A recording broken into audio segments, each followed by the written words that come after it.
We got to do some of the big things too. We went. This is when Dad was free. We went to the Louvre, where I saw the Mona Lisa, which is about 24 inches square. I was totally blown away.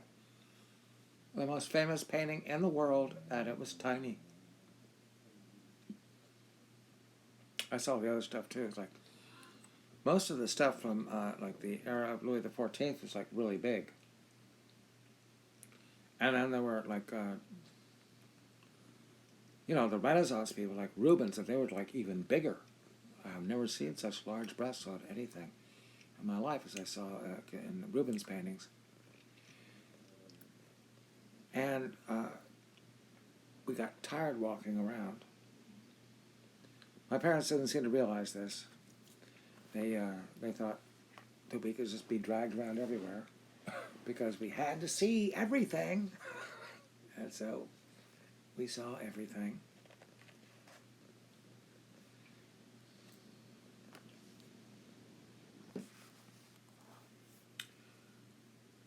But we were also getting used to actually living in Paris in our fancy apartment.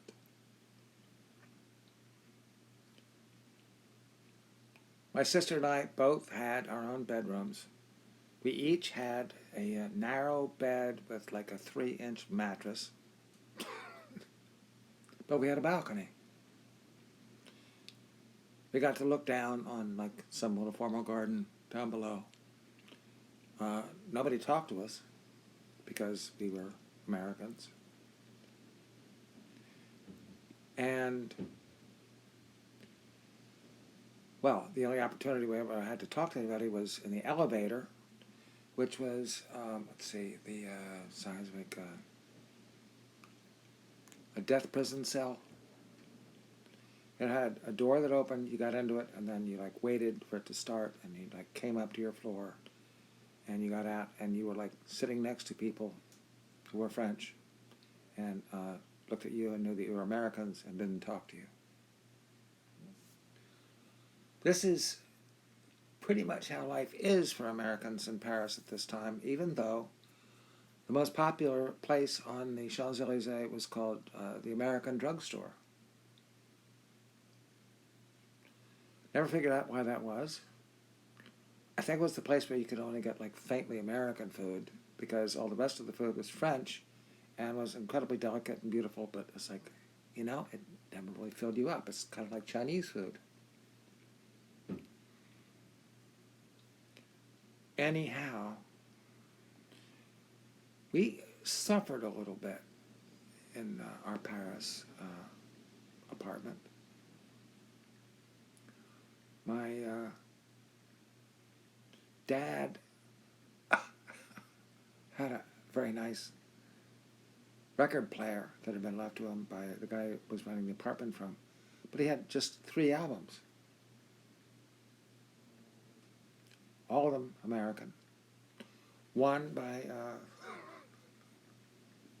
Bobby Darin, one by Nat King Cole, and one by Frank Sinatra. And the album covers even look different. But we played those all the time because they reminded us of home. We regretted that we had not brought enough peanut butter with us, and we watched French TV, which, oh my goodness, they had like 1 channel. Even back then, my sister and I were used to at least 3 channels. But our favorite program was a French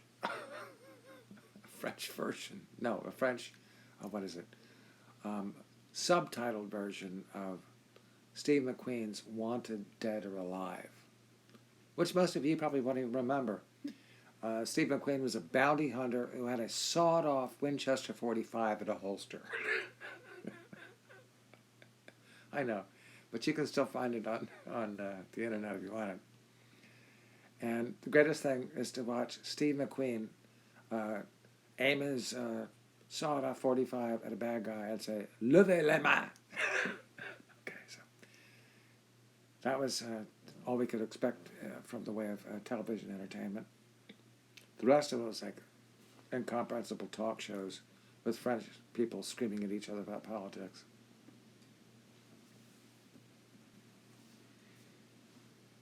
Our own experience of the food was uniformly bad because we couldn't ever quite get used to this like shopping day by day thing. We didn't know what to buy. And there are certain aspects of French food that nobody wants to eat. They actually have like shops with like a golden horse head outside, which means you're buying horse meat. So when you go to the supermarché, how do you know you're not buying horse meat? You know, things like that. I also had the unfortunate experience of believing that I had killed our dog, a West Highland White named Pacey, who had bravely come across the Atlantic with us on the Queen Elizabeth, fallen in love with a French poodle. I mean, how do things get worse? You bring your only daughter and she falls for some like slovenly French thing, right? So, and the thing was that she got sick, which you could expect, him being French and all. And it took us a while to get her back, and she was not eating. She was not doing well. And we tried everything to make her eat again, and my mother finally came up with some combination of French bouillon cubes, you know, that she turned into a broth. And Pacey was willing to eat a little bit of it, and then guess who tramped into it with his foot and spilled it on the floor? That would be me. So here I am in the most glamorous city in the world, inconsolable. And what do parents do? They said, how dare you? No, they didn't. They said, it's not your fault. It's not your fault. And Pacey, the West Highland White Terrier, also said, it's not your fault. And she recovered. Subsequent to that, there was a highlight, one of the very few actually, of the actual day-to-day life in Paris, when my mother actually left us alone in the non-museum world, making us promise that we would stay home. And she went out and got her hair done at a famous beauty parlor in France. I shouldn't say beauty parlor. What's the word? I don't know. She came home and it's like we couldn't even recognize her. She was the it girl. She was like the most beautiful thing we'd ever seen. Her hair was like all kind of glazed, beautifully blonde as it was. They didn't change her color at all. It just framed her face in a way that was just so beautiful. And like it's like we had never seen her before.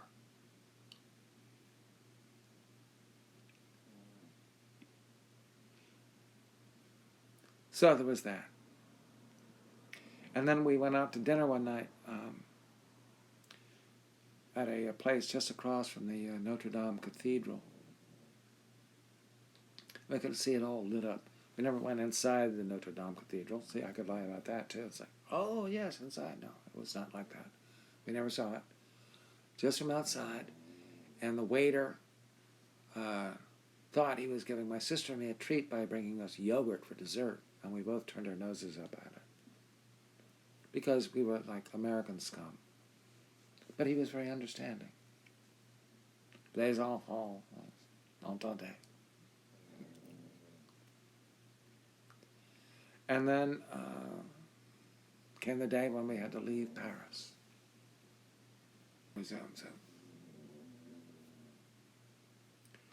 My sister and I were ready because our parents had both made sure that whenever we went anywhere, we always had 35 centimes in our pockets, which was enough on the metro to take you anywhere in all of Paris. And truth to tell, this would not pass PC muster today, but we did occasionally take a jaunt on our own on the metro in Paris, which is the most beautiful, clean, and safe subway system in the world. At least it was then. At any rate, we were all ready. We had our 35 centimes in pocket. And we were ready to leave Paris, and we were on our way out. Because what we were going to do was we were going to end our trip to Paris